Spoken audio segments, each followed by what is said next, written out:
anh nhon chết ngắn na ថ្ងៃនេះសំណាងសប្បាយចិត្តខ្លាំងមែនទែនដោយសារតែពួកយើងបានរៀបចំប្រព័ន្ធទឹកស្អាតដើម្បីតចូលប្រើប្រាស់នៅក្នុងសាលារៀនរបស់យើងហើយហើយមិនមែនតែសំណាងទេលោកគ្រូអ្នកគ្រូក៏ដូចជាឪពុកម្ដាយអាណាព្យាបាលសិស្សទាំងអស់គ្នាក៏សប្បាយចិត្តផងដែរហើយសម្រាប់ការរៀបចំនេះដែរគឺទទួលបានការឧបត្ថម្ភពីអ្នកមីងសែមបាទដែលគាត់បានឧបត្ថម្ភជាទឹកប្រាក់ចំនួន$250ស្មើនឹង$1,000,000សម្រាប់រៀបចំតទឹកស្អាតប្រើប្រាស់នៅក្នុងសាលារៀននេះដែរ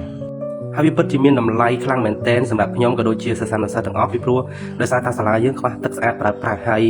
ប៉ះចំរដូវនេះគឺជារដូវក្តៅផងបាទការប្រើប្រាស់ទឹកគឺមានបញ្ហាខ្លាំងមែនទែនបាទហើយអ្នកមីងសែមនិងក្រុមការងារក៏ដូចជាបាទបងប្អូនសប្បុរសជនដែលគាត់បានចូលរួមវិភាគទានគ្នាដើម្បីជួយដល់សិស្សានុសិស្សនៅក្នុងសាលាបឋមសិក្សាសុខសាន្តជ័យនេះ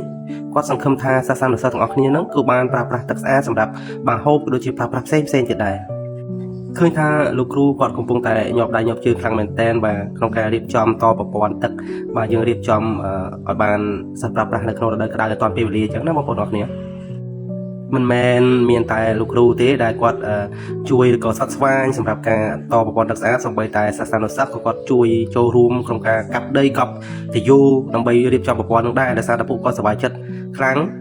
ពីព្រោះថាពីមុនមកពួកយើងអត់ដែលមានប្រព័ន្ធទឹកស្អាតចឹងមកដល់ទេទើបតែបានឥឡូវហ្នឹងទៅចឹងទៅគាត់សប្បាយចិត្តខ្លាំងដោយពាក្យមួយឃ្លាគេតែងតែនិយាយថាមានទឹកគឺមានជីវិតបាទបងប្អូនអរគ្នាពីព្រោះថាបើសិនជាមានទឹកគ្រប់គ្រាន់យើងអាចបាទមិនថាការដាំដំណាំបាទដាំដើមឈើអីទេគឺមានការរីកលូតលាស់ល្អមិនត្រឹមតែប៉ុណ្្នឹងទេសូម្បីតែសិស្សានុសិស្សក៏គាត់អាចថាមានកម្លាំងធម៌ពលគ្រប់គ្រាន់ដែរពីព្រោះទឹកគឺមានសារៈសំខាន់ខ្លាំងមែនទែនសម្រាប់មនុស្សយើងគ្រប់គ្នាដោយសារតែមានការសហការរវាងគ្រូនិងសិស្សមើលទៅការរៀបចំយើងដូចជាមិនយូរប្រហែលទេបងប្អូនអរគ្នារៀបចំតាមមួយផ្លែតគឺឃើញលទ្ធផលហើយដូចបានឃើញអញ្ចឹងលោកនាយកគាត់សាកមើលថាតើទឹកនឹងប្រើប្រាស់បានអត់នេះប្រើប្រាស់បានមកគេណាហើយបន្ទាប់ពីការសាកល្បងហើយពួកយើងក៏ចាប់ផ្ដើមរាយបន្តទៅទៀតទៅដាក់ចូលទៅក្នុងធុងទឹកចម្រោះដើម្បីឲ្យសិស្សានុសិស្សគាត់អាចហូបបានទោះបីជា